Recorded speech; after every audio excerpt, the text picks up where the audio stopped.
हमके विवाद में क्यों फंसाई ना पाई, काहे कि हम ना बोलीला ना सुनीला।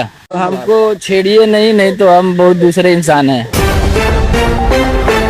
तो जी नमस्कार दोस्तों, आप लोगों ने सुना कि भोजपुरी सिंगर समर सिंह ने कहा कि हमको छेड़िए नहीं तो हम बहुत ही दूसरे इंसान हैं। दोस्तों, भोजपुरी एक्ट्रेस आकांक्षा दुबे के साथ बनारस के होटल सोमेंद्रा रेजिडेंसी में जो घटना घटी है उसके मुख्य आरोपी समर सिंह ही बताए जा रहे हैं आकांक्षा दुबे के मां के द्वारा। समर सिंह संजय सिंह ने मेरी लड़की को मार डाला।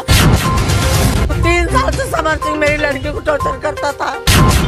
दोस्तों, इस घटना की क्या है सच्चाई ये किसी को नहीं पता, लेकिन उत्तर प्रदेश पुलिस इस घटना की बारीकी से जांच में जुटी हुई है। प्यार से हमारी जान ले लीजिए और फिर अगर वैसे मिलना चाहेंगे तो वैसे भी मिल सकते हैं आपसे, जिस रूप में चाहेंगे वैसे मिल सकते हैं। दोस्तों, अब यही देखना बाकी है कि आखिर आकांक्षा दुबे के साथ जो घटना घटी है उसमें किसका हाथ। बाकी आप लोगों से केवल एक रिक्वेस्ट है कि आपका कुछ नहीं जाएगा, सिर्फ एक क्लिक लगेगा तो इस वीडियो को लाइक शेयर कमेंट जरूर कर दीजिएगा। इस वीडियो को देखने के लिए आपका बहुत बहुत धन्यवाद।